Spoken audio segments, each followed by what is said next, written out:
This story is about Helck, a hero of the human race who hates humans, so he decides to compete in a tournament where the winner becomes the king of the demons, as they lost their king in battle. In a distant land, a lone hero defeated the demon king, and taking advantage of the opportunity, the human army stormed the demon king's castle and took control. 3 months later, the demons organized a competition to choose their new king. The manager of this tournament will be Vermilio the Red, as the previous manager, Azudra, is injured.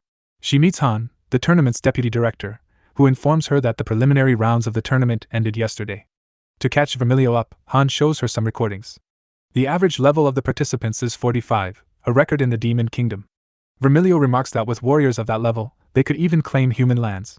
One of these warriors catches her attention, and Han tells her that this warrior is the favorite to win the tournament. His name is Helck, and he is a hero from the human kingdom. Vermilio takes a moment to process what Han said and explodes in anger, wondering what a human is doing in the demon kingdom. Han explains that anyone can participate regardless of their race, but Vermilio believes that humans should be the exception since they are their enemies.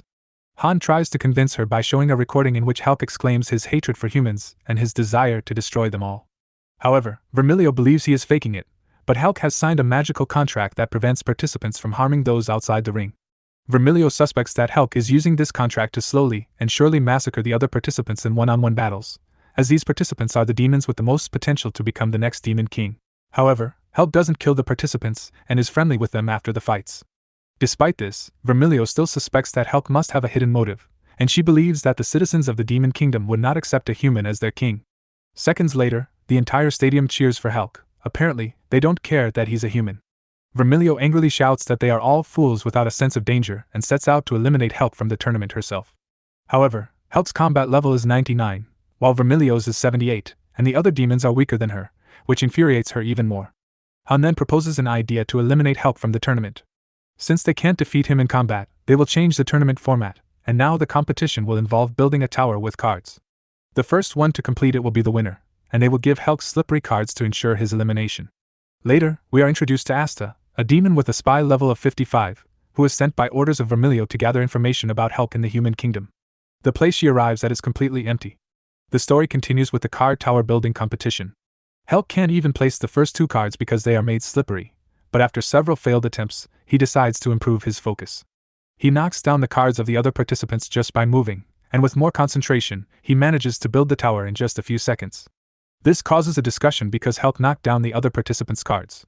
However, one of them says it's not against the rules since defending your cards represents defending the Demon Lord's castle. The audience doesn't mind either, and Helck is acclaimed once again, making Vermilio explode in anger once more. The girl from before, Asta, communicates with her sister, Ista, through the action of drinking coffee.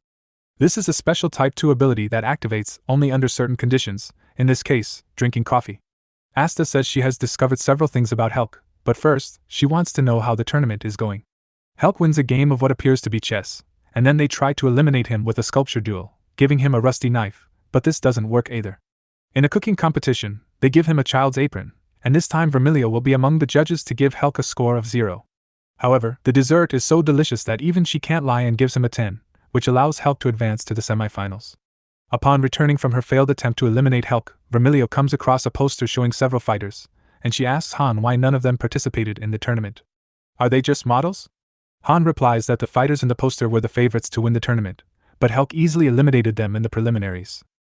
Ista approaches Vermilio to report the information Asta obtained, which is that Helck has been tagged as the worst criminal in human history, with a bounty on his head for fratricide, meaning he killed his brother. Additionally, Helck's brother was the one who killed the Demon King Thor 3 months ago. Vermilio is surprised because she thought Helck was the one who killed the previous Demon King, and the existence of 2 heroes from the human race at the same time is unusual since they are born only every few hundred years. Helck shows one of the participants a photo of his brother Kless, leaving many unanswered questions in the story. Asta didn't find other humans in the village, and the way things were suggests that humans were living there normally until recently. This conversation is interrupted by Han, who horrified says that Castle Urim has just fallen. Vermilio says it's impossible because Lord Urim has a combat level of 60. Han says the invaders were White-Winged Knights and are much stronger than the humans they have faced. Vermilio asks if the citizens are okay, and Han tells her not to worry because thanks to Lord Urim's sacrifice, the citizens managed to escape. She admires such an act of kindness and bravery, while Helck continues to play with one of the participants. This concludes Chapter 1. If you are enjoying this video, please subscribe to help me reach 1,000 subscribers. Chapter 2 begins with a new idea from Han to eliminate Helck from the tournament, a horse race, where Helck will be given the worst horse. Vermilio agrees because if the race depends largely on the horses, Helck shouldn't be able to do much about it. However, when she sees the horse, if you can call it that because it looks more like a dog, Vermilio spits out her drink and calls Han an idiot. Due to Helck's popularity, there's no way the audience will agree with this decision. Even though the audience doesn't seem very intelligent, they believe that since Helck is huge, he makes the horse look small. One thing I like about this anime is that Vermilio is the only character who shows common sense, and she constantly gets frustrated because no one behaves as she expects. The commentator explains that the race will have various obstacles, and after completing the course, they must return to the stadium. The top 4 places will advance to the final. When the race starts, all the horses take off quickly, but Helck's horse doesn't move at all. Vermilio laughs maliciously, thinking that Helck's confidence was fake. Han suggests that Vermilio go see how the other participants are doing since there's no reason to worry about Helck anymore. Helck, on the other hand, tries to encourage his horse to start running, saying that even though its body is small, it hides great power and just needs to trust itself.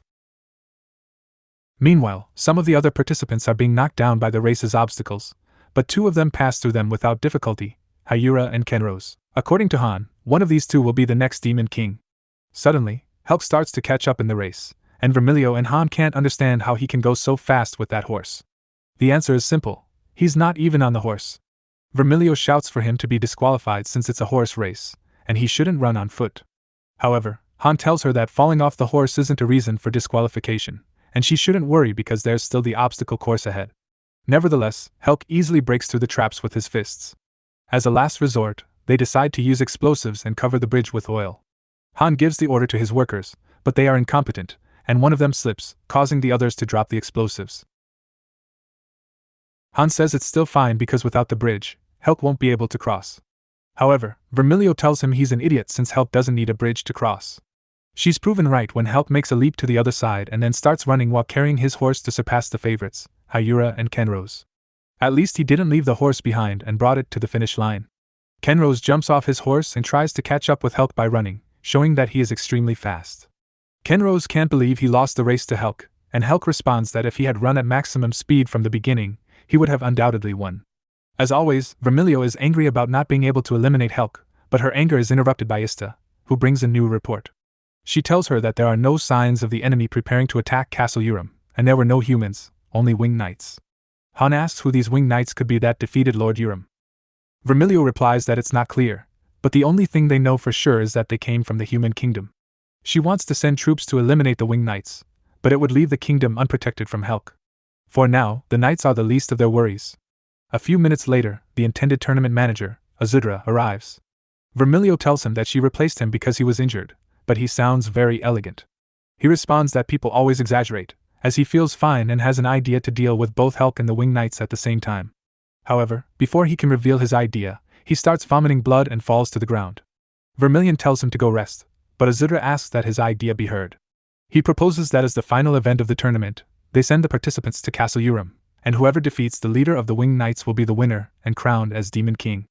Azudra clarifies that this way they can test whether Helck is on their side or the side of the humans. Vermilio says this puts the participants at unnecessary risk, and it's impossible for a human to be on the side of the demons. However, Azudra argues that Helck is such a great threat that it's important to check which side he's on, as he might genuinely hate humans for some reason. For this mission, Azudra has prepared green rings for the participants, which prevent them from harming each other. In the worst case, Helck won't be able to harm them, given the circumstances. Vermilio has no choice but to agree, so she herself decides to accompany the participants and, if necessary, risk her life to eliminate Helck, taking responsibility for protecting her kingdom. Vermilion is growing on me. I think she's a good leader who cares about her kingdom, and is even willing to sacrifice herself. 5 days later, they all put on their green rings, and the commentator explains that for the tournament final, they must retake Castle Urim. To protect them, they will be accompanied by a powerful warrior, as we already know, Vermilion, disguised under the alias N. Her acting skills are terrible, but she still has a leader's attitude. Han thought she would try to act more like a commoner. Vermilion informs them that the winged knights are very strong, but she tells them that the title of Demon Lord is at stake, and they must give it their all to obtain it. The participants applaud, and the administration girl seems strangely familiar to them. Helck recognizes her as the judge from the cooking contest, but Hyura still thinks her true identity is something else.